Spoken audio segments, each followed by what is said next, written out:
Hello, I'm Jamie. Hello, I'm Mark, and it's time for another episode of Through the Garden Gate.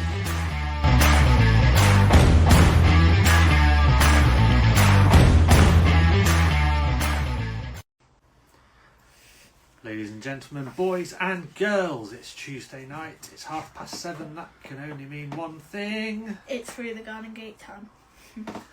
How are we all? It's been rather lovely today. 17 degrees at work. 17 degrees. Feels like spring all of a sudden. Then at school it's going to be 16 degrees. It's going to be 17 degrees again tomorrow. Good evening, Jamie. I must have been first in today.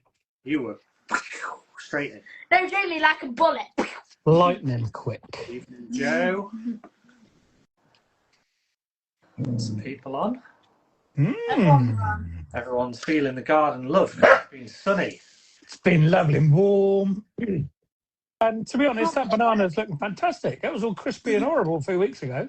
Wasn't it? It went from horrible to nice again. Coming back to life. Yeah.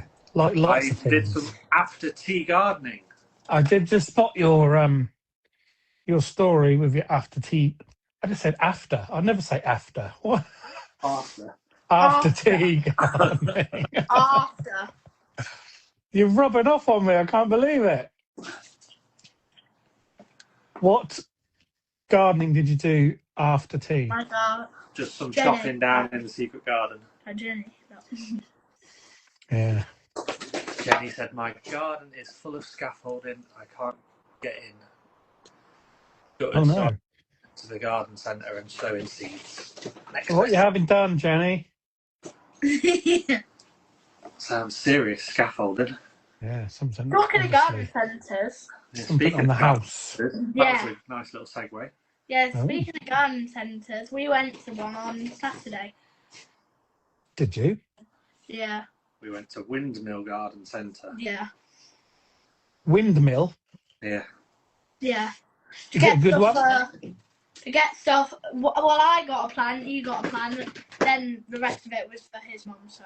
From Mother's Day. Yeah. Oh, yeah. So George picked lots of nice bulbs and stuff so we could make a nice planter. Lovely. I can't remember Very the nice. score now. What's the score? The score is It's like 4.5 4 and a to half. me, 2 to Jamie, and 1 to you. That's fine. I don't mind. As long as one of you get it right. So it's time for George's gardening question that he does every week. Come on in, George. Not daily. Weekly. No idea what it's about this week. You know every week. I've got nothing to do with it. You know every week. Amy, stop being cheeky. Or it's something about what you've Hey, done Mum, throughout put it in the the week comments. together. Put it in the comments. We don't do it together. You do. Question: how many hybrid varieties are there of daffodils? A, 13,500, B, 18,000, or C, 27,000? Wow. Oh. A, B, or C? I thought, I was thinking when we were doing the gardening question, daffodils were out. Why don't we do a daffodil question? See, I heard a similar thing the other day somewhere, but it wasn't any of those. But I'll go to the closest one I thought it was. So read them again, George. 38? No, not 38. Oh, see, I'm making it up. 13. 13,500, 18,000, or 27,000. Ready? I'm going to go for that. 7. Amy's gone A, I've gone C. You again. Really? No way. I was going to go in the middle, and then I thought, it never is the middle one. Oh. What was it? 27,000? I thought I heard 14,000 the other day. There is estimated to be 27,000 daffodil varieties currently known. I think you're missing a word in there, George. Overestimated, you mean, by about 13,000. It's not me who writes it. I just come up with the question. I come up with what the category is. I'll tell you who would have got that question right easily. One of our previous guests, Mina, who's a daffodil expert. Enthusiast expert. Is there a galanthrophile? I don't know. The first gardening question that we did was the 20th of January. Wow. And the first one was Percy Frower. I don't really know. I don't really like this section, to be honest. Jamie wants to bin this section. I don't know who got that one. Just going to go back and look at what other people guessed, because a few people put guesses. So 18,000. Put 18,000. which was what? That was B. Middle as B. B. Chris, our guest, guessed A. Same as me. And Joe guessed 18, which is B. So look, surprise. Jamie, look, if you look in the comments, I have the unfortunate task of having to do the Google question. Google the question for Google the question for me. So it's not me. It's not me, that's for sure. It's not you. It's not me. Well, it is me. Yeah, Steph's just said I need to start getting some wrong because it looks like a fix. It is a fix. I thought I would get that wrong going for the biggest one. Dad, I'm going to make ones. Change the title to Through the Electric Skate. Yeah. Yeah, then we go for that. Get some electrical questions. seeing who's the professional gardener and I'm just a hobby gardener. Let's ask how to wire a plug. Which wire goes where?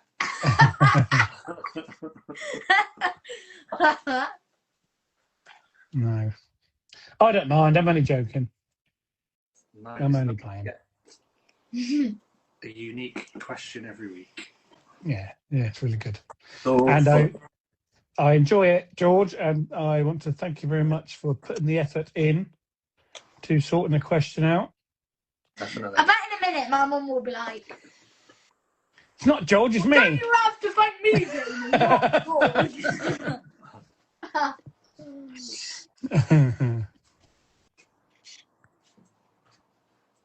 Fun. I'm not touching my comments. Have you got anything else gardening related to say?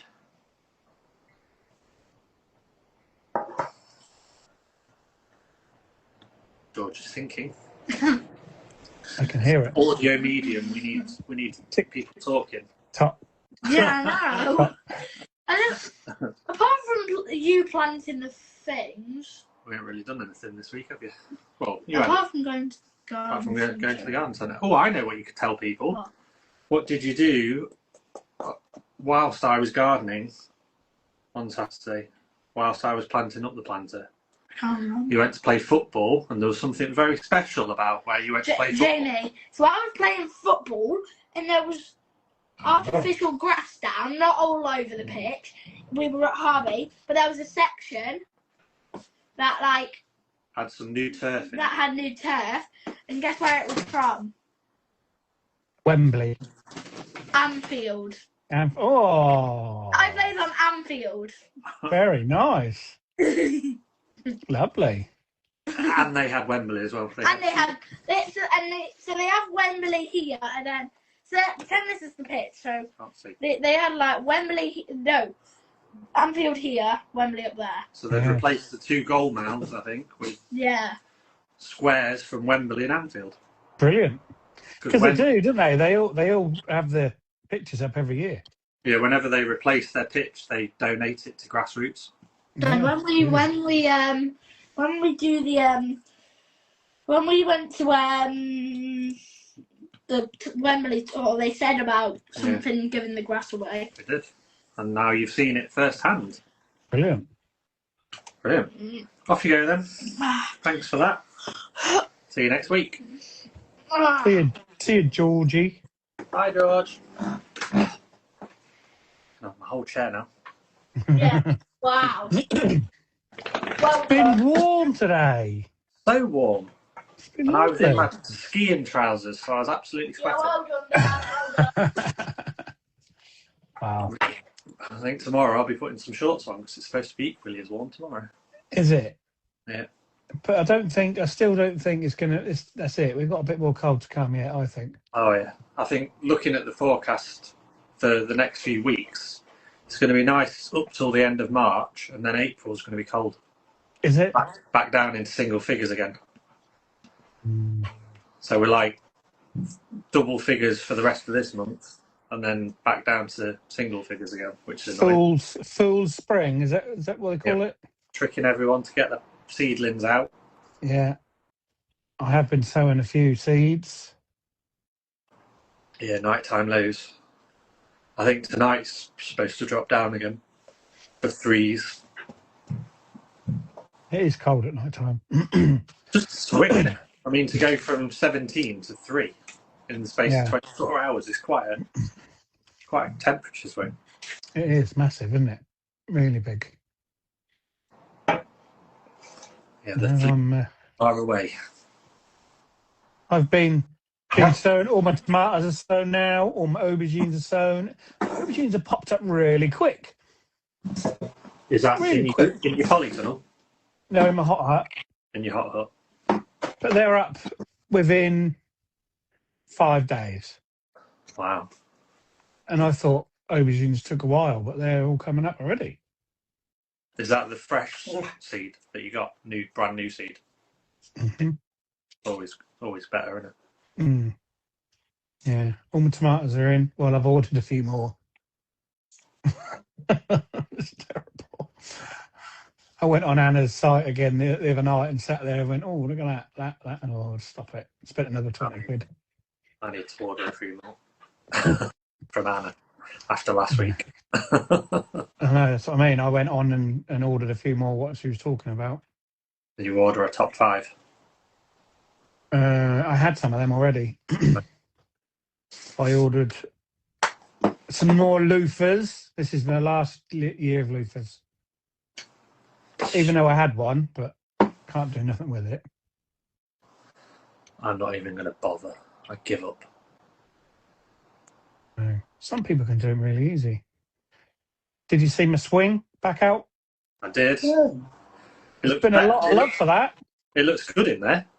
I think you didn't really notice it in the other thing for some reason. For some reason in there, it really stands out and looks really cool. Yeah, because it's dark brown against the light, I suppose. There was wood everywhere in there, wasn't there, in the old one? Yeah. So it kind of blended in, but yeah. And then you can whip that out. Once you've got everything germinated, you can take it out and just put stuff around the outside. Yeah, once things are going to get planted out or into the actual beds, yeah, that goes. But they'll all have to come out when the tomatoes go in. They'll all go on there for a while. But that's a good little thing, that is. Loads of people have said they like that. Good idea to stop the not a standard thing that people do. Like it is a game changer. Yeah, because the mice can't climb up the metal. No, the bench that I got with the polytunnel at work, they don't seem to go on that either. Oh yeah, because that's on the metal as well. Yeah, it's higher up, and then it's sort of a cantilever thing. So it's on a hinge and it's on chains. Yes, it. Yeah. I don't think I've ever had them take anything off of there. So it must be the sort of thing. As soon as there's timber or wood or whatever they can climb up, that's it. You've had it. Yeah, so they can get their claws into it. How many times bloody sweet corn and peas and beans and squash? You think, oh God, it's so frustrating. Evening, Greg. Greg, how you doing? Hope you're feeling better because you were under the weather at the start of the week. Yeah. Bless him. Like Greg. Been talking to Simon, Greg, this last few weeks about. Greg's got a Soil Association visit soon, and his Soil Association man drinks with me in my local pub. Oh, really? Yeah. Hope you're putting a good word in for him. Then. He told me the other day. He said, "Oh, After I ask Greg if I can tag along for the day, come and see you. So Simon's going to come and ask you. He's going to ring you and ask you if you don't mind if I come with him. I said, "Oh, Greg will be all right. He'll love it. Me come down and have a day with him." You'll have to do some work. It doesn't sound like they do a lot, to be honest, from what I understand. It's lots of tea drinking and biscuit munching. Well, that sounds good to me. And kicking a bit of dirt around. So, no, yeah, that looks organic. Put it in a little pot. Give it a bit whiz around. Right, enough chit chat.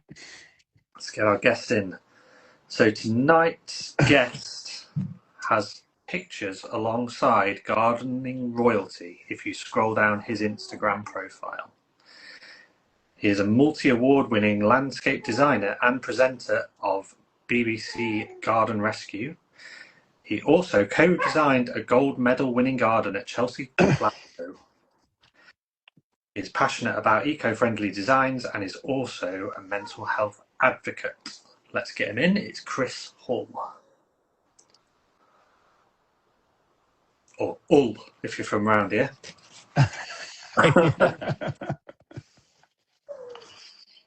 Good evening. Good evening.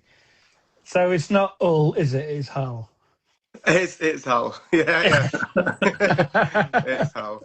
I'm a Devon boy, you see, so I'm not from Hull. No, definitely not. How are you, Chris? Yeah, very good, very good. I'm sorry, I'm a bit, I'm just on the tail end of a cold, so I'm a little bit croaky sounding. And if I have to cough, I'm really sorry to all the listeners. Oh, it's fine. Don't worry about that. Well, how have you enjoyed the sun today, then? Yeah, it's been really good. I mean, I've not been out working in gardens as much the start of this year than probably ever before. I've just had so many designs on the go, which has been good when it's been eternally wet and underwater. So actually, that's the perks of the job. But now that it's all started brightening up, I've been thinking, oh, I'm really itching to get out more. Which is it's been nice when I have been, but a lot of the time I'm still stuck at my desk at the moment. So yeah, I suppose that's the only downside, isn't it? From designing. Yeah, I find that with garden design, it's like the designing, coming up with the vision is really fun, but then the reality of sitting at a desk for ages planning it is sometimes can grind on you, and you really need a balance of inside and out. Or for me, I need that balance anyway to stay sane.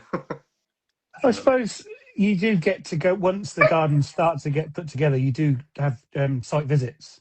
Yeah, definitely. I mean, and I'm lucky that I do a mix of everything anyway. So I plant gardens, look after gardens, build them, all sorts. But increasingly, because my garden design work is sort of, I don't know, so it's sort of growing and working on more bigger, really intense projects.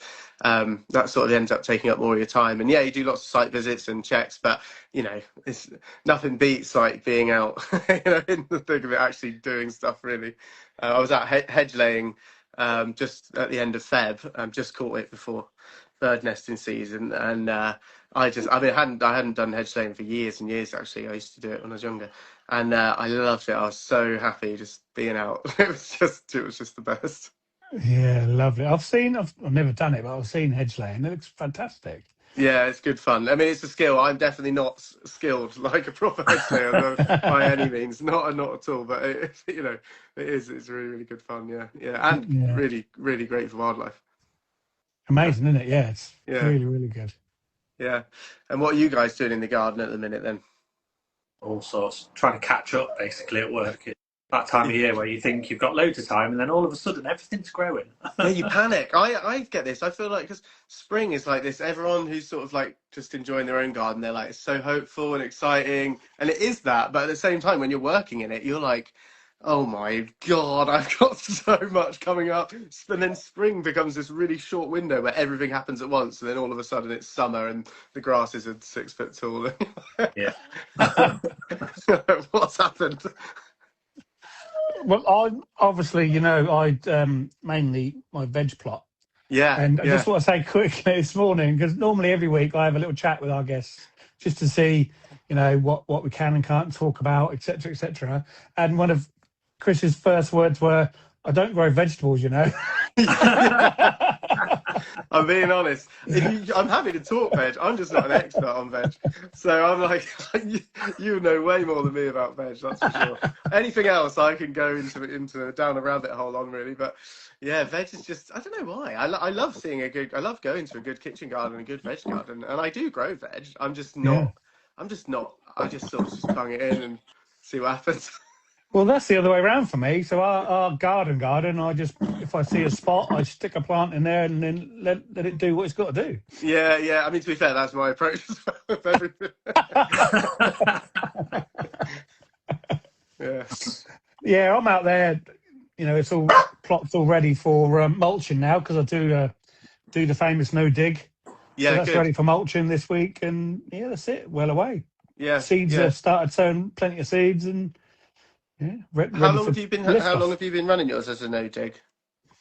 Since, well, I think I had the first year I didn't, and then so probably 5 years now. Yeah. Did you find, like, how's it been over those years? Has it taken a while to really get good? Was the second year quite challenging with it, or was it? Well, no, because the first bit, or to be honest, it's a different plot actually. So yeah, the plot I'm on now, I would never do any different. Never. No. It's so easy. I've been out there last Sunday. I haven't touched that plot since last year. Hadn't touched it. You know, just keep harvesting whatever's there. And I thought, right, now's the time. Let's get it all weeded and get ready for the mulch. Yeah. And it just took me about three hours, you know, because Brilliant. the weeds just pull straight out. There's not that many weeds there because you're not digging and disturbing weed seeds. Yeah. Brilliant. That's good. I'll never go back digging. Never, ever. Yeah, I like it. I mean, I think it's great. I definitely. It's such a shame that you can't apply it, or you can't apply it effectively to like a large landscaping project. Basically, it's just pretty unfeasible. It's a shame because it is a great method, and soil compaction sucks. But that's the thing, I suppose. Yeah, once it's all done though, and then totally. Then you don't have it's their garden, then they can start doing it, I suppose, can't they? But yeah, for sure. Yeah, you've got to dig holes to lay slabs and pipes and get all the levels right and move everything around, and definitely. Yeah, of course, definitely. Yeah, just go back to your garden design then. So what made you go into garden design to start with? So I started working outdoors so I grew up in Devon with my stepdad. He's a forester for the Forestry Commission, and we used to do stuff outside, all sorts, like logging and hedge laying and whatever sort of countryside-y farmy work from when I was, you know, really, really young, little. Used to just tag along with him, and then eventually I started getting more capable, and I actually be able to do stuff with him, and then so I always loved being outside, and then I got my first actual gardening job when I was 15, 14, 15, at a country house hotel. So it's a really nice big old garden. Had a kitchen garden, which I did lots of work in. It's all gone now. But I did used to do a lot in that. And then had a beautiful walled garden and sort of more an orchard, and so and then really like traditional rose beds, and it had bits of everything. So the head gardeners there taught me a lot.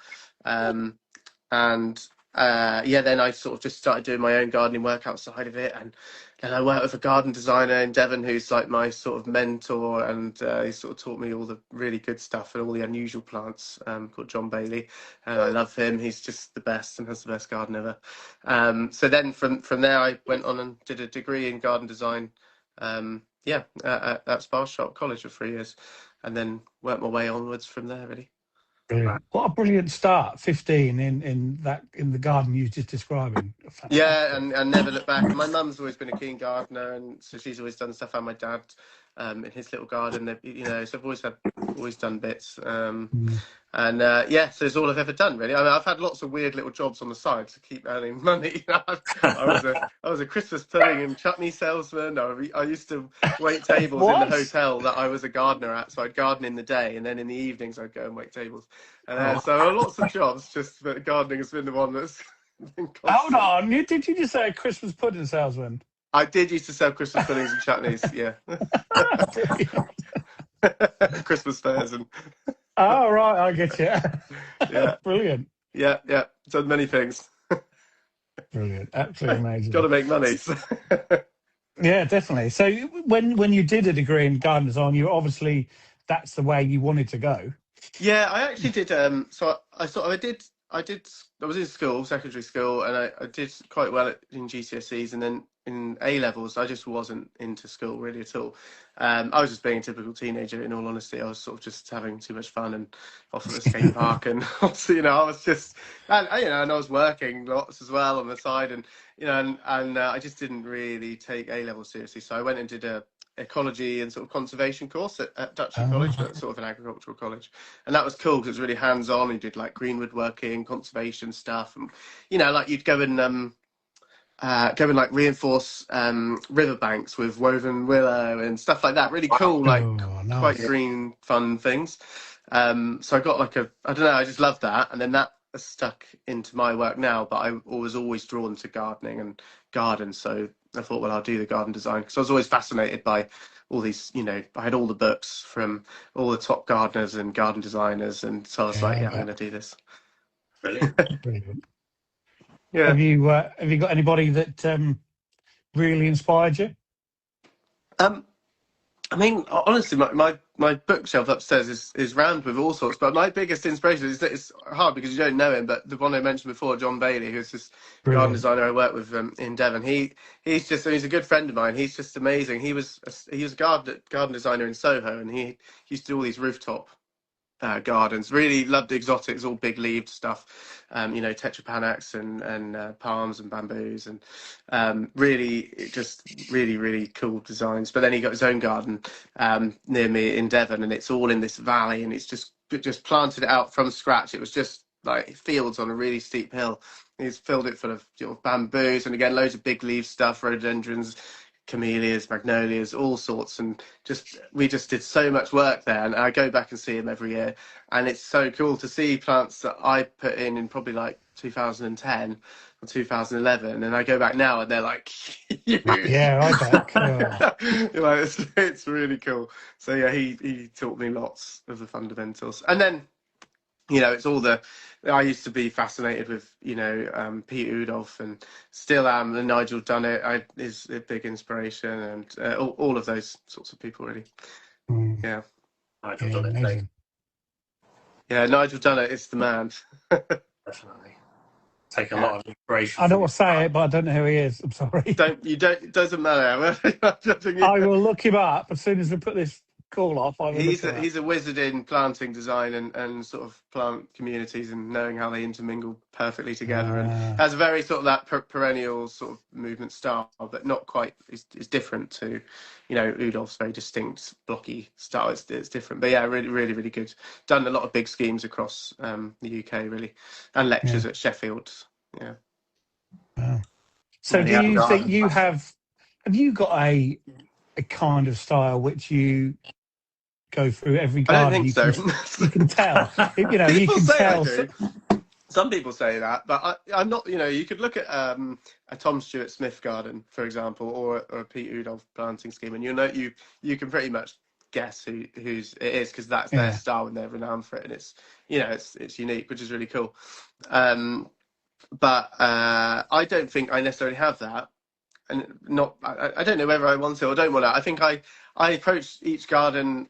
Each garden's different for me, and also each client is different, and they want very different things. And they probably come to me because my designs have some sort of look to them. But I definitely don't sort of. It's not just a set thing. I'm basically trying to I'll go with whatever if I think it's going to work, and I'll design it in a really good way that works for the site and for them. Yeah. I do have certain plants I love, though, and I always try and sneak them in. You do have a style, Chris. A lovely style. Oh, look at that. Oh, thank you. Biggest fan, look. Paid us to be in the comments tonight.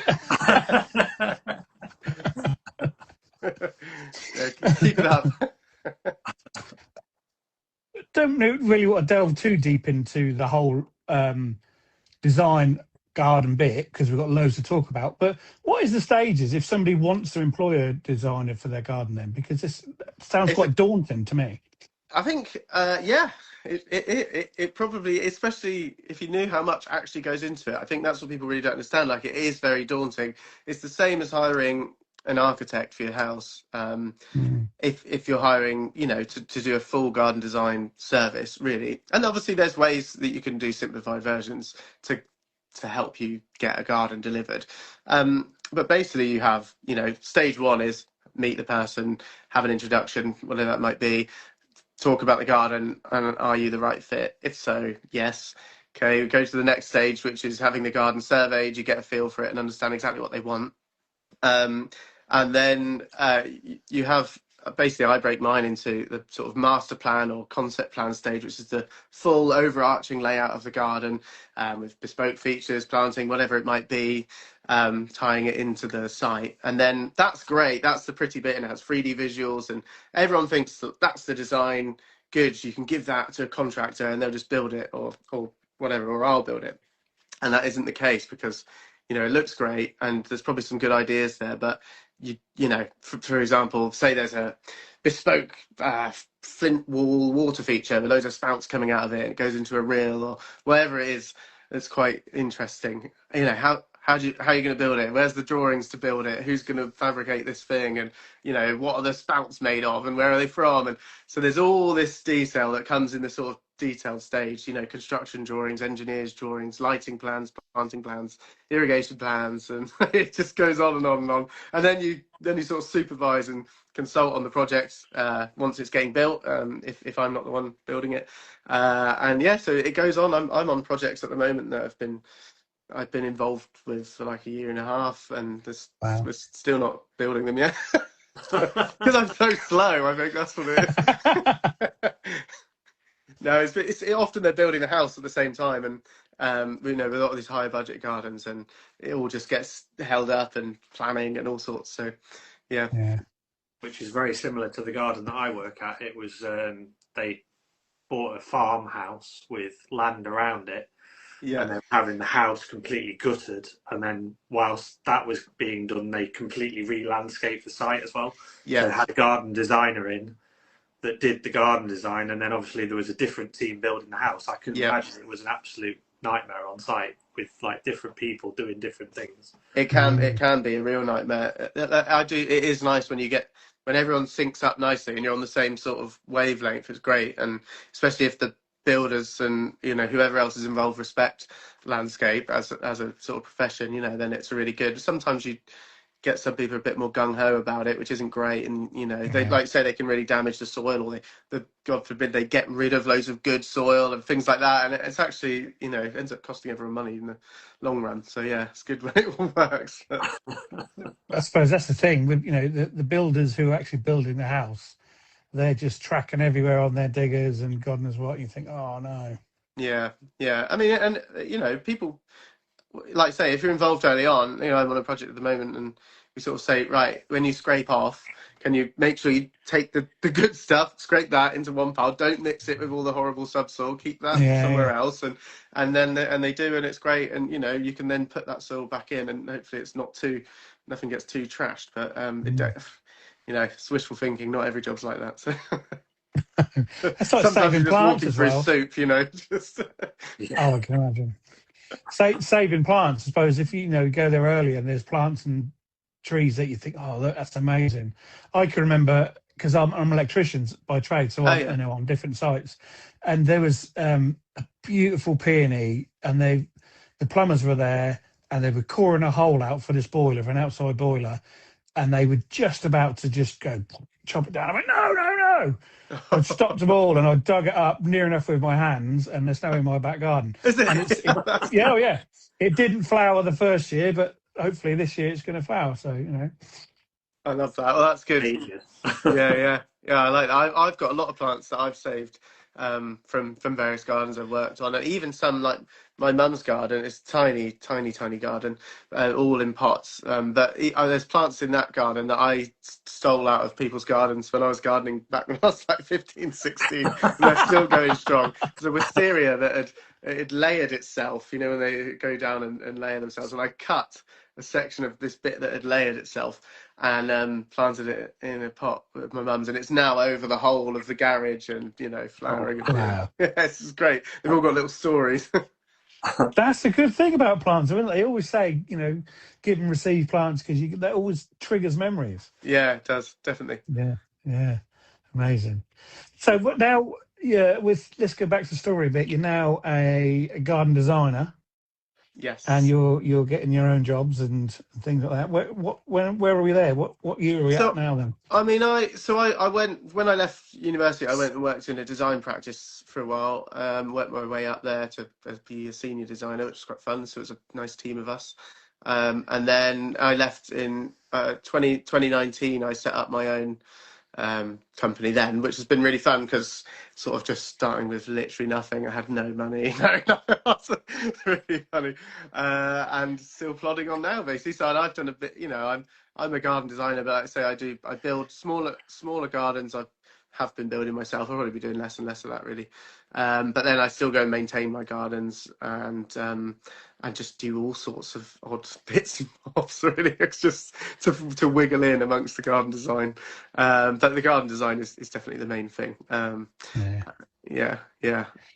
Go back and maintaining some of the gardens you've designed and built yourself. That must be really good.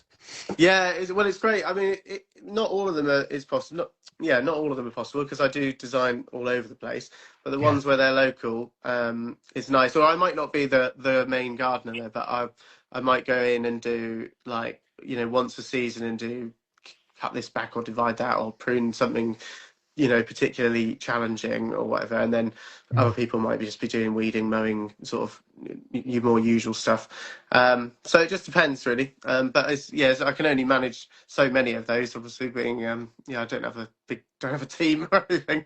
I've got people who come and help me when I need them, and that's about it really. Yeah.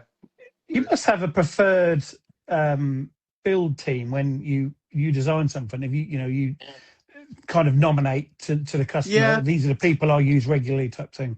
Yeah, so I've got basically a group of my friends and other people I've met through work who subcontract for me when I'm building stuff, and we're just like a really very laid back, easygoing team. That it's good fun. So we have a good time. And then I've got there's a great company up in Wiltshire called Johnston Landscapes who I've done work with. And they're brilliant. So I do lots of work with them in and around. Yeah, that would be sort of Bath, Wiltshire way. And then because that's where I was before I came back down to Devon.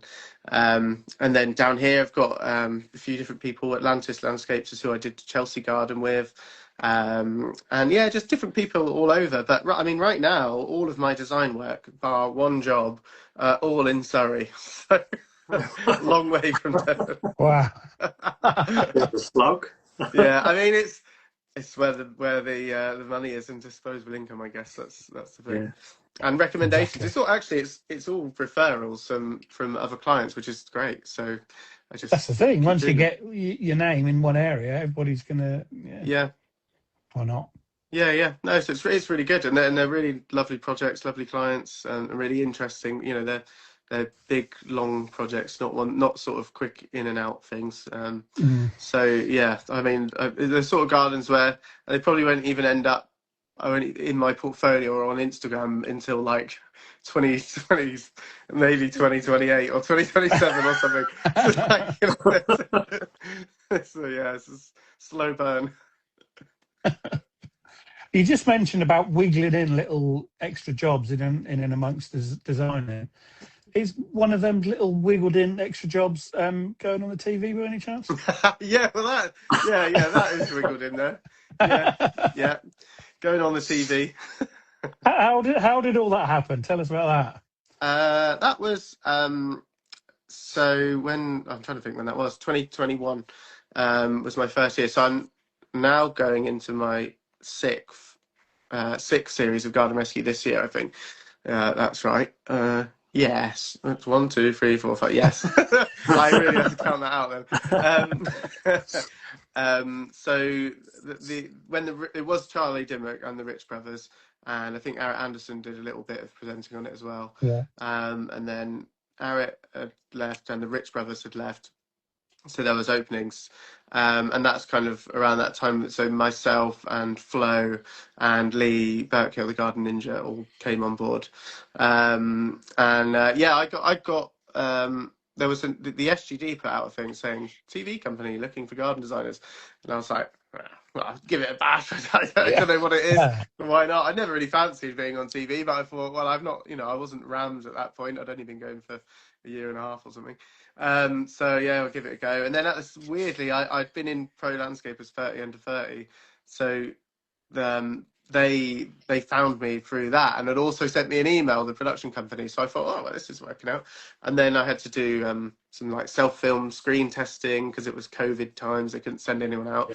So I filmed myself doing a thing on making habitat piles in a garden I was working in, and I edited it all to be like a piece from a TV show, and they loved it because they said no one else had bothered doing that, or I'd edited it to be like a show. I'd film my hands coming in, doing cutaways, picking stuff up, walking in, walking out, all that sort of thing, and it went well. So yeah, brilliant. That was it.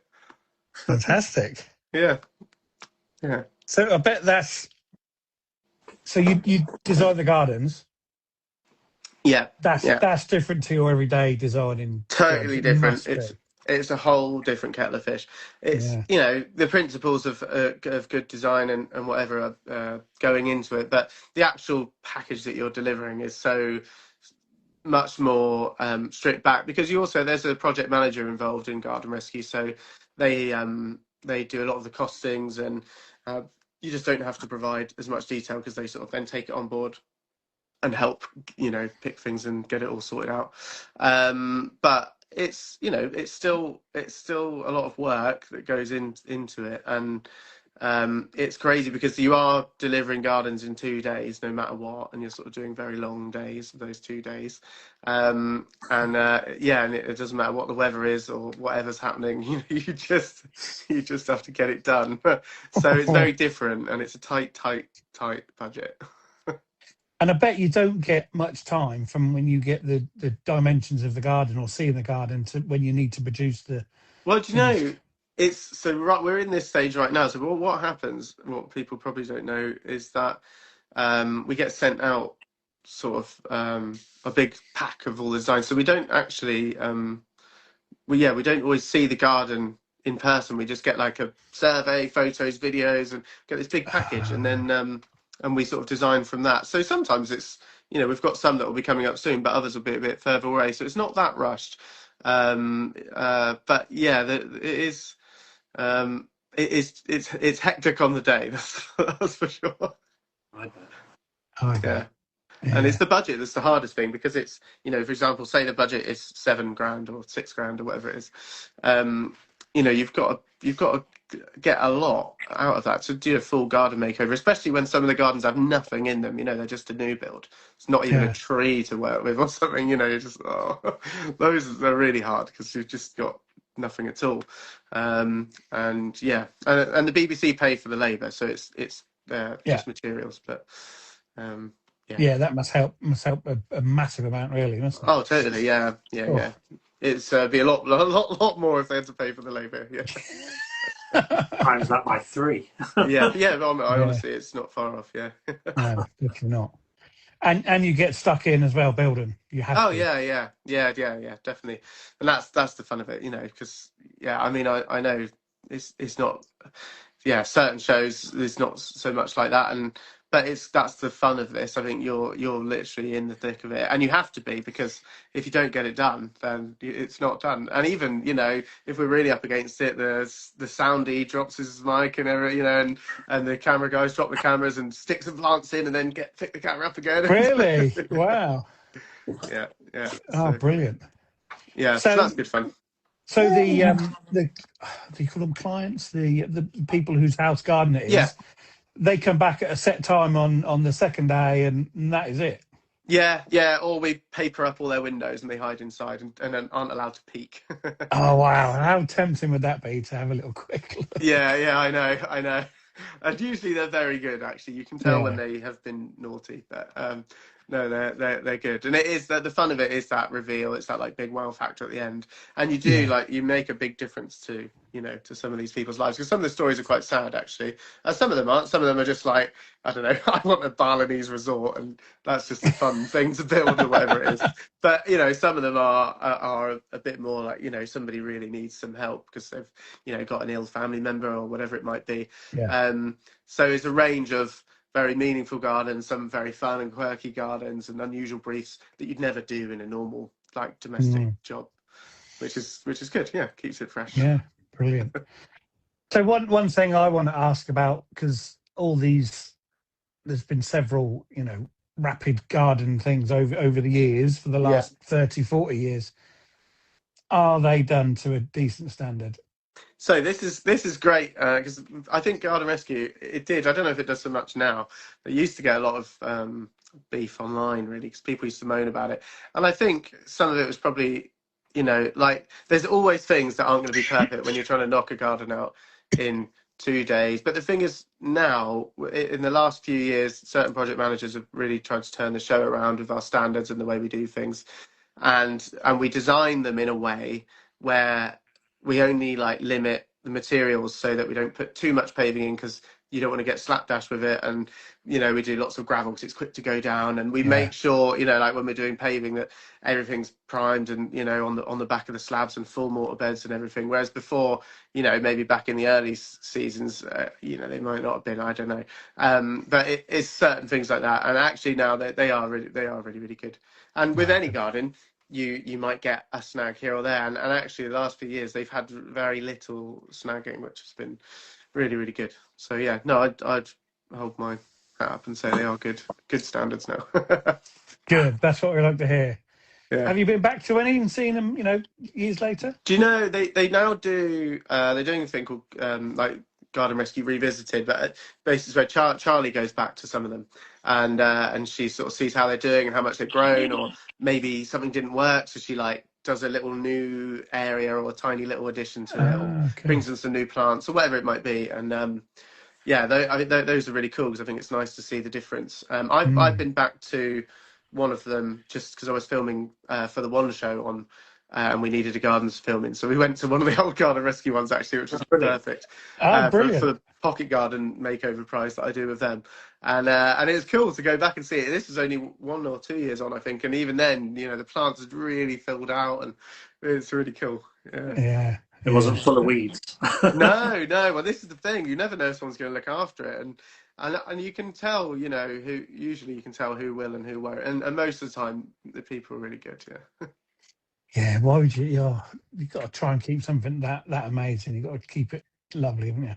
Yeah. I mean, the hardest thing for us is like, depending on the site when you get there, what the state of the site's in. Sometimes the soil was like so full of weeds everywhere, and you think, even though we're, weeding through this in a bit of a rush, it's just going to come back with a vengeance, and that sort of thing. You walk away from it, you think, I hope it's not too bad for them. But you give them I'm maintenance sure it's notes, all right. and they give them good advice on how to look after the garden and Oh, do you? You plant give them lists some to. Yeah. Oh, So they that's get good. sort of care notes, which is really good. Oh, yeah. I didn't realise that. That's good. Yeah. Mm.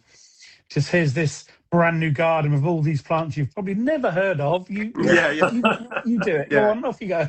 yeah. Here's the names and the picture. You can go and Google it, basically. Yeah. Yeah, Oh, brilliant. It sounds really interesting. Really, really interesting. yeah. It's good. It's good. It's just totally different to what I do normally, but it's fun. Yeah, Yeah. a proper Fantastic. laugh. It's a proper laugh. But it Yeah. is a really good team. Yeah. You can imagine, just being on site and high pressure, just lots of banter. It's good. Lots of that. So I get the best tempers get frayed occasionally. Well, do you know what? They actually don't. We're really good. They Ah, really really brilliant. don't. I mean, I'm sure well, maybe there's been a couple, but basically, everyone is always on good form. And I think because you all know you're in it, and Yeah. you just suck it up and have a laugh about it, really. So, Brilliant. yeah, Yeah, it sounds like really good fun. yeah.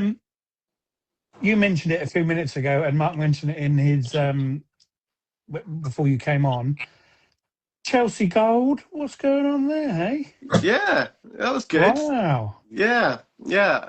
That was with my one of my best mates, who also is from where I grew up in Devon, Sid Hill. I don't know if you follow him on here or not. If you don't, you should follow Sid Hill Eco Gardens, everybody, because he is the best, and he is all about edible plants and Oh, edible right. meadows in particular. I will, So definitely give him a follow. So yeah, we did it will do. together, joint design, and it was great 'cause it's for Bowel Research UK, so it's all about gut health. And the idea was we were doing this edible meadow set with really nice timber work. Sort of, we did a bowl made out of burnt timber, shoshugi-ban, and we carved it all to resemble the bowl. It was a very fun thing that we really had a lot of fun building. To be honest, yeah, it's good. How did you? Well, who thought of the idea to start with? So Sid came to me with the concept because he'd been doing this work on gut health and edible meadows, and he'd been talking to the charity, and they wanted to do a Chelsea garden. So they approached him, and then he immediately rang me and was like, I've been I've been asked to do this Chelsea garden. I don't know if I can do it. And I was like, you can, let's do it. You can do it. He's like, will you do it with me? I was like, yeah, I'll do it. Okay, and then so then we've just did it together. Then we went and sat at my house and spent ages scribbling out concepts and writing briefs and just going into the depths of it all and trying to come up with a strong concept that worked, for the story of the charity really, and what we wanted to display with the plants and the edible meadow, and lots of sustainable sort of timber sourcing and building techniques. So yeah, it was a winner. It did look amazing. Yeah, I can remember that actually. Yeah, it was fantastic. But that's quite a stressful thing as well, getting a Chelsea garden ready and built in time. Yeah, it was stressful. We did lots of prep. We start the application process 2 years or just under 2 years before Chelsea. Oh, wow. It's a long time, and it takes so long to even get to the sort of end design and through various stages of the process of applying, and then you get narrowed down. I think there were 6 gardens in our category, and there was 300 odd applicants. So Cool. you have to really work your way down through the ranks, and so then when we could finally get approved, and then in the sort of like 6 months running up to the show, or a bit longer really, we then started building the garden off-site down in Devon, and we sort of like built it all in sections that we could get transported up to Chelsea and then sort of bolt them back together and try and make our life as easy as possible when we got there, which was really good. So the planning was key. Brilliant. Yeah, and then it got relocated back down to Devon afterwards to its home at the Apricot Centre in Totnes, which is a really cool sustainable farm, and they do sort of teaching and therapy there, so it's a good spot. So what's it like when you find out that you've got a gold then? I don't know, because we were just happy we did it. Honestly, I know people say that and everyone's like, nah, but we were just really happy to do it. Obviously, both of us were like, if we get gold, that's great. But we didn't. I don't think it's smart to ever go into Chelsea expecting a gold, because it's hard to get, and if you don't get it, you'll be disappointed. So so when we did, we were really, really chuffed, because we'd put a lot of time and effort into it, and you're just hemorrhaging money as well, because you're sort of working so much outside of your own work for not really getting paid anything, so it was great that it all sort of worked out. I suppose that's the thing, isn't it? While you're working on that, because it's a charity, you're not actually working yourself, are you? Yeah, it's an interesting one, because it's funded by at the time it was funded by Project Giving Back, who are the sort of the charity that fund lots of the charity gardens at Chelsea. So they have a pot of money that they allocate to the garden. And as a designer, you could choose to take a decent design fee out of it, but then you're essentially cutting into the garden delivery fee. And if I was really sensible, maybe we would have designed the garden differently and allowed ourselves some wiggle room to actually take some money out of it. But basically, the garden we designed we didn't want to change it, and it was going to be over budget anyway. And we still saw extra funding from Simprove, probiotic drink company, who gave us some money as well. And we just wanted to deliver the garden to the best we could for the charity and for our pride and just having fun building this little dream garden. So it was still worth it. Yeah. Mm. What kind of plants did you have in there then? Can you remember off the top of your head? Yeah. I mean, a lot of them are really interesting because people would look at them and think they're just common ornamental garden plants, but actually, some of them have been used across the world for thousands of years for health benefits. So, lupins being one of them. So the lupin beans are really, really good for gut health, and they still eat them all over the Mediterranean. If you go to a bar, they often have lupin beans on the side of the bar. You can help yourself. Wow. And so we had these beautiful yellow lupins, really dainty, going through the meadow. Then we had persicaria, bistort, lovely little pale flowers, and the leaves you can eat are really delicious. You sort of just cook them up, in a stir fry or into a stew, and they'll just blend in. But you can take a bite out of them, and they've got like a peppery sort of taste, not strong like a nasturtium, but a bit more mild. So the fun thing at Chelsea was, people were coming up and talking to us, and we're like, is all of these plants, are they really edible? And be like, yeah, and he'd rip a leaf off and take a bite out of it. So that was quite fun. And I'm trying to think what else. We had Celine in there, obviously alliums, chives in there. We had this beautiful tree. It was an Eleagnus umbellata. It has really amazing little super fruits on it. We had all sorts. Basically, in our edible meadow mix, so it was the grasses made up the high percentage of the mix to make it like a meadow. So they were the only thing within that mix that aren't edible, but all of the perennials were. So it's just really fun, this idea that you can walk through the meadow and just basically pick anything and eat it. And camassia, everyone loves camassia. You can eat those. Yeah. But you have to really prepare them. Disclaimer. Did you have it growing as with all the plants in it? No. Hortus Loci grew all the plants for us, so we gave them a plant list for Chelsea, and they grew them all on, which is great because you've got an external force who's in control of making sure your plants look tip top for a specific date, and they know how to control that, and they'll move them in and out of certain tents and different growing conditions.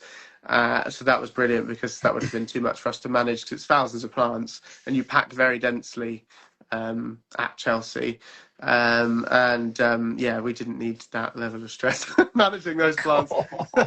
So we arranged them in the build. Basically, in the build days, you have a few days planting that up, getting it all properly perfect. And then now in their new home, when it's been relocated, they cover a much bigger area than they did at Chelsea because we've then spread those plants out over a bigger space. Yeah, brilliant. I suppose with it being like a meadow, it's amazing for the wildlife as well. It's good for wildlife, and also it's like relatively easy to take care of. Obviously, you still got to go in, get involved, and put out any unwanted weeds that might be poking their way up through there, or maybe if one species is dominating a certain area, whether you need to rethink it. Things are always different depending on which bit of ground you put them in and where you put them. So it's still a bit of an experiment, and Sid is still doing ongoing maintenance on that. I think he was there last week actually doing some stuff on it. So yeah, it's good. He keeps sending me updates of the garden, which is really nice. Brilliant. Yeah. Is wildlife quite a bit of a focus on when you design a garden then? I mean, yeah, because of my, like I said, I studied ecology and conservation before at college, and it's just fun and great and fascinating to me. I mean, I wish I wish I was like an entomologist or something. I'd love to be that level of nerdy about it, but I'm not. But I love putting stuff in gardens that you and a lot of the time it's really simple things that you can do that make a big difference. But I just always try and incorporate that in, even if I'm doing like quite a modern scheme or quite just a heavily designed scheme. It doesn't have to be a nature garden to still benefit nature. I think there's this misconception that wildlife gardens are messy and just in a certain way, but they don't have to be at all. No. Yeah, you always think, you got to have a bit of meadow for wildlife, but wildlife love any plants and Yeah. This flowers. is, and this is it. Is if you're putting in lots of nice plants and there's water and there's different types of different Water, surfaces and that's the thing. open areas, shady areas, and it's all about creating like a diversity of habitats within that garden. And most of it, or not most of it, but a lot of it comes down to is the management of the garden. You know, you all know this. It's about how you look after it for the years onward and what you do with the waste material, and do you stack it up somewhere, or do you lay the hedge, you know, Yeah. or do you just like slay a little, you know, whatever it might be, and do you leave certain, so for example we've got this garden I looked after for years in Bath. I sadly, since I moved down here, I don't get up there as much, but that is where I laid the hedge the other day. But there's an orchard there, and it has a lovely meadow coming up underneath all these apple trees, but we deliberately cut the patches of the meadow at different times of the year to leave different sort of sward heights of different, so some really tall overgrown grassy sections with all sorts in, some that are shorter, some that are medium sized, and then it benefits lots of different things, and it's really cool to do that. And it's full of ant hills. It's like they're teeming with life. They're just, yeah, it's really, really, really good. Amazing what turns up if you just leave a bit of grass that a little bit longer. That all of a sudden there's just all sorts of stuff going on, isn't there? Yeah, loads. But on that same garden there's a patch. There's a patch of it's like this big bank that had been mown for years, and it was just really steep. And I was like, I was fed up of mowing it. I don't want to mow this anymore. let's leave it. And the client's really into wildlife, so we were like, let's leave it and see what happens. And then honestly, I think it was this, I might have been the second year, orchids came up. I was like, yes, it's like such a win. You know, we didn't really do anything about to leave it. And then since then, more and more have been coming. So it's a really, really big success. Brilliant. Did that happen for you at work, Mark, as well? Yeah, we had the same. We Did noticed that there was this leaf in part of it was a mown lawn originally, and then we had a designer working 1 year, and he said, "Have you ever left that patch longer?" And I was like, "No." And he said, "Next spring, just leave that patch." And we sort of drew a line around this patch, and it was absolutely rammed full of bee orchids. Really? Absolutely Did he spot the leaves? Yeah. Oh, Yeah, I thought it was plantain, but then he was like, "No, that's not plantain. I reckon that's orchid." Oh, I love that. That's great. But yeah, it's just a random patch of lawn that's always been mowed, so you've never had the spikes have never got up. Yeah. But credit to that designer then for spotting that. That's good, isn't it?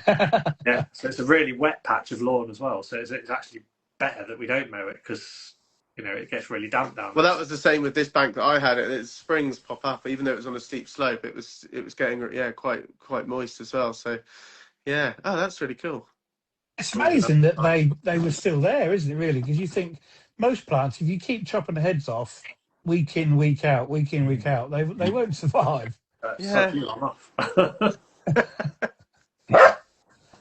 yeah, brilliant. Yeah, absolutely amazing. You can't beat a bit of wildlife. It's just the best in the garden. Just sitting out, having a beer, and I can sit and watch the butterflies, the bees, and everything else. Yeah, well, we've got just behind me here, so it was just a decking, and I've got a load of pots and like a whiskey barrel water bowl there and stuff. And it's just watching everything come down. Like the birds will come and pick all the grass out of the grasses, or pick the mulch out of the pots, and then sit on the edge and have a drink. Or the squirrel will come down and join in, or the big fat pigeon that comes and like knocks everything over. We love just sitting here and watching what comes in there. And we've got hedgehog out there as well. It's really great. Yeah, amazing, isn't it? Yeah. Just rewind back again to your garden design. You must, and I think everybody is these days, you're really watching about your carbon footprint and where the materials are going to be coming from, and even the plants, everything. Yeah, it's. I'd say that's really hard. It's a hard thing. Basically, yes, we do, for sure. But it's a really hard thing to manage well, I think, because there's so many double standards in life with all of this, and actually one thing might sound great, but then you think, well, how much energy went into making this one thing that sounds good happen? And I don't know, it's quite hard. But I try and use, this is sort of going forward, even I'm trying to do more of it. I've had a bit of success with it, is using more and more reclaim materials, partly because I just find it fun going to reclamation yards and looking at all these materials that have a bit of a history. So that's really nice. Or like Chelsea, for example, we did all the timber for that the hexagonal structure. That was all from a local woodland. It was all milled all for us, especially, so it wasn't from a sawmill, wasn't imported from Canada or Europe, so it's really nice that it was local and then came to us. I mean, admittedly, I had a trip up country, but it did come back down here as well. So, but it's things like that which are really nice. And so you're making a bit of a difference with that. And there's things you can do as well in terms of the materials that you're putting in. But at the same time, a lot of this stuff in the garden, a lot of the basics do come from abroad. Things like, and even just in construction in general, like plywood. It's like nobody makes plywood in the whole of the UK, and there's not one manufacturer. It comes from China or Brazil, and every time all this stuff's got massive, footprint of being hauled over in boats that burn crude oil. But at the same time, there's so much of it coming over for that one sheet that you might use, or two sheets. It's dispersed over so much, so you never really. I find you never really know how impactful that one decision is. I don't know. No. That's the thing. We can keep if we all keep thinking about it and doing our bit. That's all we can do, isn't it? Yeah, exactly. And with plants is a hard one as well, because for bigger commercial jobs, or just large residential jobs, it might be that you have a local grower that grows a lot of their stuff themselves from small seed or plugs or cuttings, but it's whether they can deliver the quantity or the specific plants that you want. Their list might be quite not that big, so it's whether they can actually deliver what you want when you want it. Whereas a lot of the nurseries over here, they've probably actually got most of their stuff from the continent anyway, even if they got it smaller and then grown it on. So it just depends. But I still try and buy from local-ish nurseries, so they're not sort of trekking all around the country too far. I suppose when going back to the TV, the Garden Rescue, do they try and buy the stuff locally to them, or does that?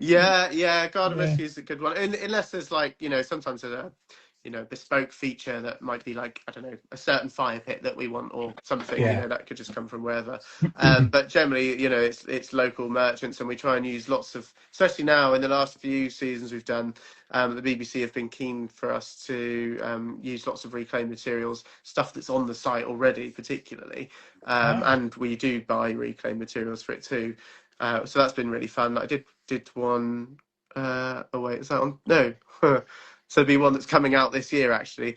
And we used it's in Manchester, and had loads of amazing reclaimed bricks, and they've all got just the old Brickworks logos imprinted on them. So they've got such good character, and that's really fun. And reclaimed tanks, all sorts of stuff. So and we did one a couple of years ago that was fully reclaimed. Every material we put in the garden was reclaimed, so that was really cool. It was a carbon neutral garden, funnily enough. I should have mentioned that a second ago. So we calculated our carbon footprint for it, which was a challenge, and we ended up being we did very well on that one. Ticked all the boxes.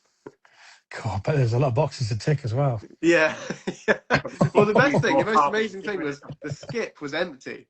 Normally the skip is full of stuff, and we managed to crush all the aggregate, even all the cuttings from the plants. We buried them so they'd rot down in the soil. So all sorts of stuff. There's a lot of extra work that goes into making it be like that. But then for that one garden, we were just sort of proving a point that you can do it, and it was really cool. Really good to do, but not practical for you every single time. But no, us in our garden, because we've got more time, we probably could. Definitely, and loads of fun little things. Like on that garden, we had we took the gutter from the house, ran down into a reclaimed farm trough, and then that trough overflowed into an old RSJ that was set within the gravel, so it's like a little rill, but only when it rains. And that went into an old stump, and that then dissipated into a rain garden. Little things like that. It's like really cool. Lovely, Love that. Perfect. Really nice. Oh, brilliant. I think what was one more thing I really want to talk about is it's really, I don't want to say popular. It's not the right word, but it's definitely not popular. I can't think of the right word. Mental health and mental Hot health. topic. Hot topic. There you go. Yes, that's better. Not popular. Yeah. Mental health It's and all the rage. how good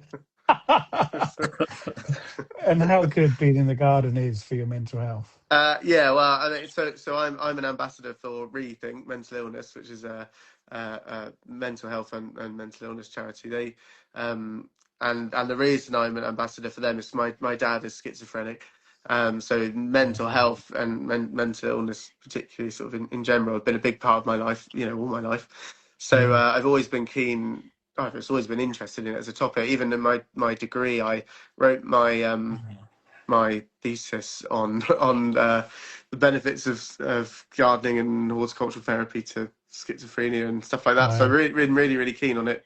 But I think for everyone, whether you have quite a severe mental health condition or whether it's you just are, maybe you just have some stuff going on in your life, it doesn't have to be something diagnosed. But the garden obviously is. There's never going to be a day where you say, I regret going out in the garden. You're always going to feel better for doing it, even if it's 5 minutes. And that's all it needs to be, really, sometimes. I think it's the same for people who go out walking and hiking. Actually, it's much the same thing. You're getting out and actually getting stuck in and probably hands on and getting a bit of mud on you. And that is the big difference. Yeah, definitely. Even just coming home from work, I've said it a dozen times on this podcast. Sometimes in the summer, I come home from work and I don't even come in the house. I'm straight out the van, round into the garden, and then Teresa will come wandering out an hour later. Go, oh, you're home, are you? Yeah. You're in the shed with a beer, aren't you? You're not wandering around the garden. But it's just that relax, and you're back to doing something you like. You nature and the sun on your head, and it's lovely. No, it really is. I mean, and there's science behind it all as well. It is actual proven facts, and I'm sure you've heard, like, you putting your hands in the soil, there's enzymes that react with you and release serotonin, and it's proven that it makes a big difference. And I think the hardest thing, I'm pretty lucky, and growing up in Devon, you're never far from green space, and now living back down here, we've got Dartmoor in the middle, and then coasts all around it, so you're always near to lots of good stuff. But I always think people who are in more built up urban areas, that's where it's tricky. It must be so hard for people who don't have access to it. Oh yeah, I just think that people in London and cities, it must it's my worst nightmare. Yeah. I don't know how people do it. Yeah. Even though there are some nice parks in London, but then it's just not the same. You're just surrounded by concrete all the time. It's too much for me. Yeah. And I just saw somebody mention there, but GPs do prescribe it now, don't they? You can go to yes, go into gardens for half an hour and and it does make a big difference. Yeah, when I did that study, we went to a few of them. One down in Southampton. It was really cool, and that was a long time ago now, 2015 or something. And that was they were prescribing it back then, but I think it's even more popular now. So definitely will make a big difference for sure. Yeah, brilliant, absolutely brilliant. Yeah, you can't beat it. You can't beat getting out in the garden. No, for everything. Well, that's why I was saying I need to get out for my sanity when I've been at the drawing board for too long. Well, yeah, it's exactly it, isn't it? It's exactly it. Yeah. Mental health break. I mean, literally, you too. Definitely. Oh well, Chris, I've had a fantastic evening, and I'm sure everybody else has. Yeah, it's really nice. Yeah, it's been really good. We're not quite finished yet. Okay. You've got some lightning questions, if that's all right. Yeah, please. Yeah. Quick fire. Yeah, So hit me out. What have we got? Flowers or edibles? I think I already know the answer. Flowers for me all day long. Yeah, it's going to change. It's going to change. I want to see some vegetables on your Instagram. I'll put some on there. I'll put some on. We grow vegetables. I grow vegetables. I'm just I'm not a wizard. Next one. Beach or forest? Oh, forest. My wife instantly would say beach, but I've got to say forest. Yeah. Opposites attract. Yeah, exactly. Yeah, that's it. Next one, go-to emoji in a text message. Oh, it's this one or the cry laughing one. The okay one or the cry laughing. Brilliant. If you could only have one snack for the rest of your life, what would it be? Mm. That's really hard on the spot. That's super tough. I'm gonna have to say right now, because this is all that's in my head, because it's Easter, is a caramel cream egg. Not caramel cream, a caramel egg. Sorry, they are really A naughty. caramel egg. Oh, I Yeah, don't think I've had caramel one. egg. They're bad for you. They're not good for your gut health. But I can tell you, they give you a very short term rush of Sugar hit. sugar I can and imagine. happiness. If it's only a treat, it's fine. Yeah, yeah. Yeah. Eating 20 of them in a day. Yeah. Who would do that? Yeah. Favorite day of the week? Wednesday. Wow. Hump day. Yeah, And hump day. what would your perfect Wednesday be? What would you be doing? Feeling like I'm on top of everything, and that the next 2 days are going to be easy. Yeah. But my perfect Wednesday, with that in mind, would be like I know everything's under control, and I'm going out to do a bit of work for an afternoon in one of my gardens to just potter around. That would be sweet. Yeah, lovely. Lovely. Favorite season? Oh, this one's really hard, actually.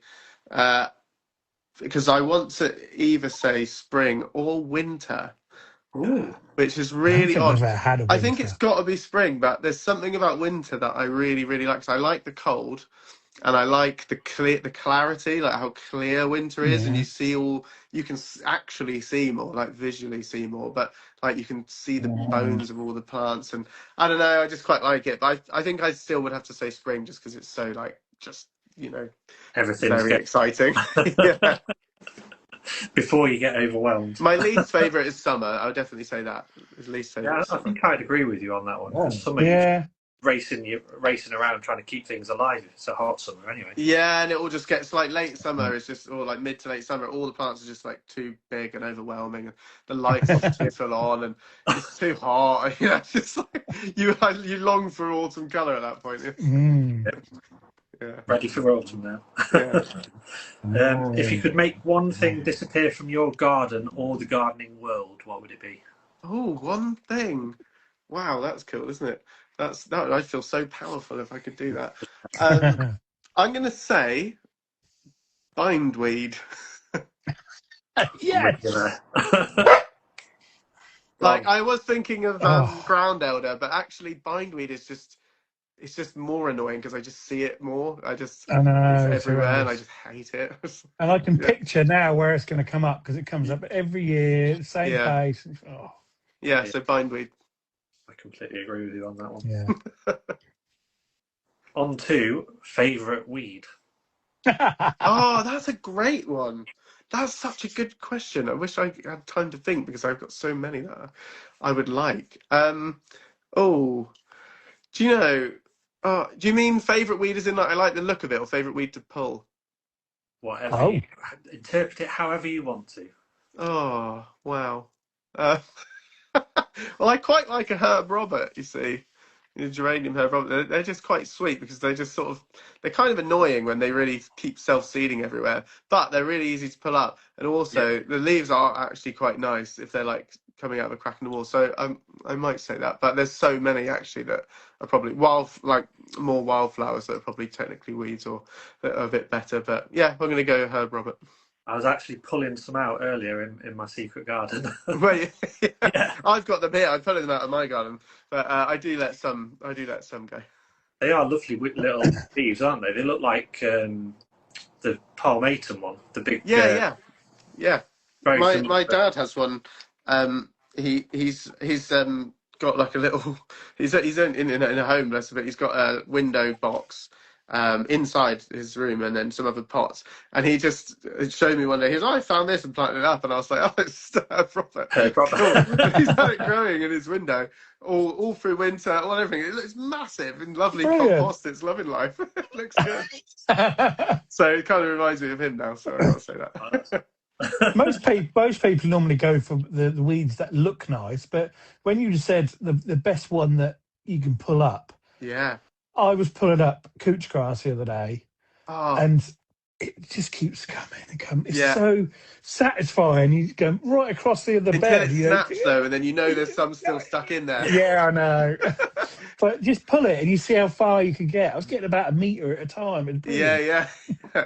I think that's the skill. I was going to do a video on this actually. I think I will do. Is that weeding is actually such a skill.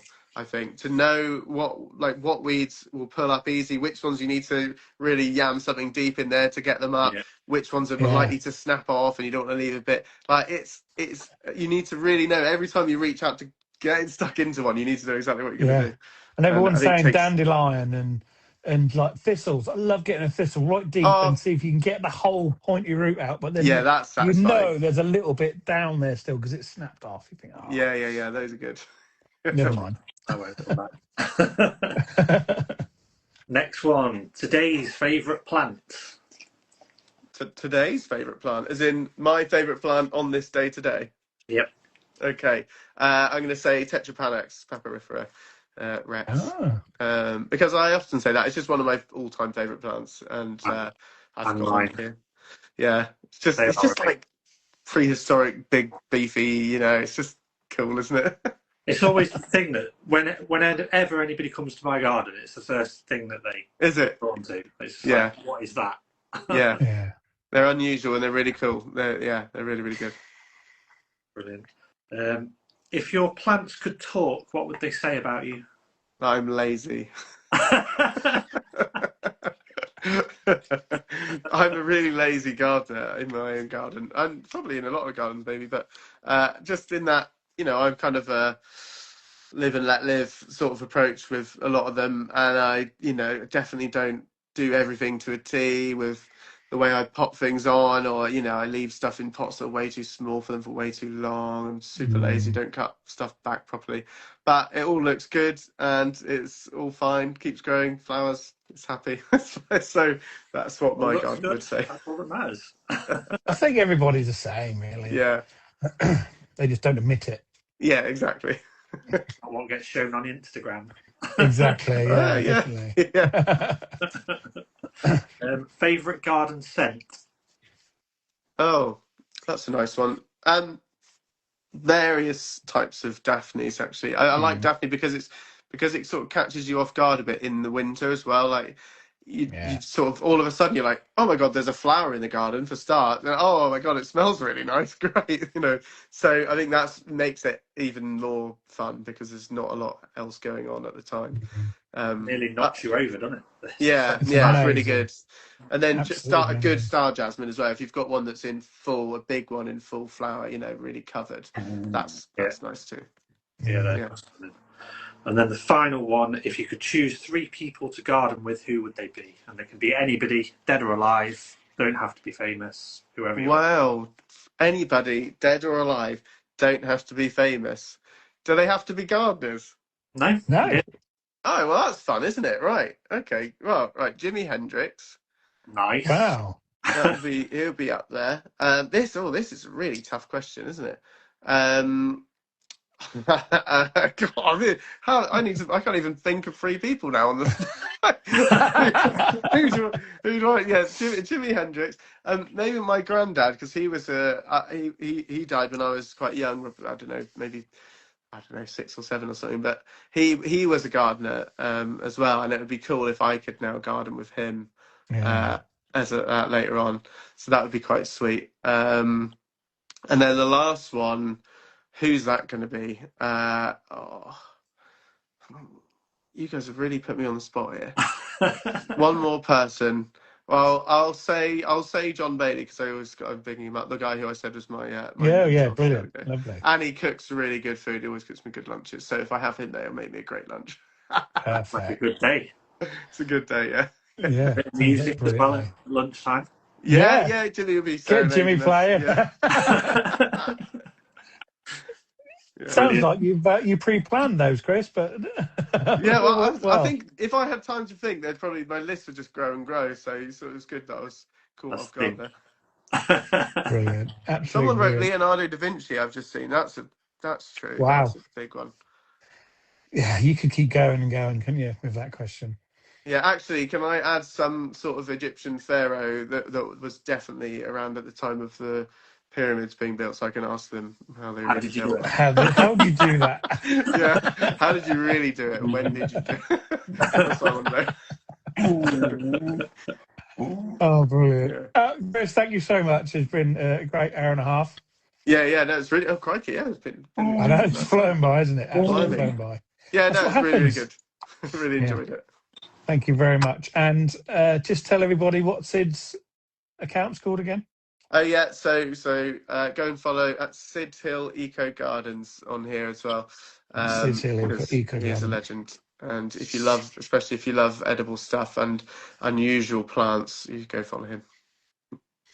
Brilliant. Brilliant. Thanks ever so much. Nice. Thanks, Chris. All right, thanks a lot, guys. Cheers for that. Have a good evening. See you later. Bye. Bye. Brilliant. Love that. He's done so much in just a small period, really. I know. He's still young as well. Yeah. Gone crazy, isn't it? Since 18, 19. It's gone really well for him. Yeah. Good on him. Lovely bloke. Yeah, he is lovely, and we got to meet him in real life at the garden. We did while we were drinking a pint of beer. Yeah, which was nice. In the pub in London. That was really good. Rare to have met our guests before we've had them on the podcast, because a lot of the time... I know, yeah, we it's strange, isn't it? Yeah. Yeah, we normally meet them afterwards, don't we? And we didn't even talk power tools. No, but we did while we were in the pub, didn't we? but tonight we did. Oh yeah, I forgot about that. There was so much to talk about, it was hard to... That's the thing, yeah. You can keep going for hours and hours, but... We'll have to have him on again at some point. Yeah, have a power tool talk. When he does his next Chelsea garden, maybe. Yeah, I can remember that. It's a lovely garden, really nice. Yeah, it was nice meadow as well, to have the edible meadow. Yeah, a bit different. Hey, look. Oh, wait. I need to turn the camera around. Door is open. Wow. Chris has just said he wants to talk power tools next time. Defo. Yeah. Power tool talk. Well, my watch says it's still 10 degrees, so yeah, I can see why you got your door open. Yeah, Lovely. it's not clear, so I don't think we're going to get a frost tonight, luckily. So, yeah. Thanks, Maddie. I knew it was you, Maddie. You don't have to remind me.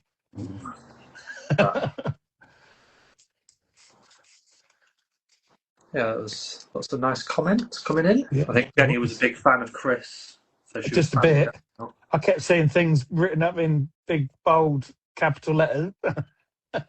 Well, she said that she'd seen every episode of Garden Rescue more times than what she liked to admit. Wow. Good on her. I'm sure they're all on there again still. We can go back and watch them all again. And he's a garden expert on Alan Titchmarsh's show on ITV now as well. Yeah, I do watch that sometimes. Not as much as other things, but yeah, really good. And the one show he said he popped on in and out as well. Yeah, for now and again. Brilliant. Really good stuff. Guess what? What? I've had my dinner. Wow, 2 weeks in a row. I know. Going on, have you been to the pub again? No. No, not at all. I was more on time, I weren't late home and things. Yeah, it's good. Relaxed time now. Yep. Right, so next week we're not here, are we? No, not next week, because I'll be watching somebody else talk. You're buggering off for a week. Although, it's extremely early. The show starts at 6:30. Oh, wow. Which is really weird. So, yeah, I've got to be there quite early. I imagine I'll be finished. Where is it? In Lincoln? In Sheffield. Oh, wow. It's an hour away, but probably it won't be a late night, that's for sure. I was expecting it was going to be a late night, but possibly not, unless he goes on. Maybe. Might run on. Yeah. I'm sure it'll be good. Yeah, but we'll be back the week after. We will. Definitely will. Right. Thank you very much, Chris. Thank you, everybody, for watching Thank you, and everybody. listening. And all And listening. we'll see you in 2 weeks. 2 weeks. Nearly at the end of March by then. Oh, God, yeah. Flying by. Flying by. Yeah, it's going to be 2020. What year is it? 2027 before we know it. Craziness. Mental. All right. Good night, everybody. Night, everyone. See you later. Bye-bye.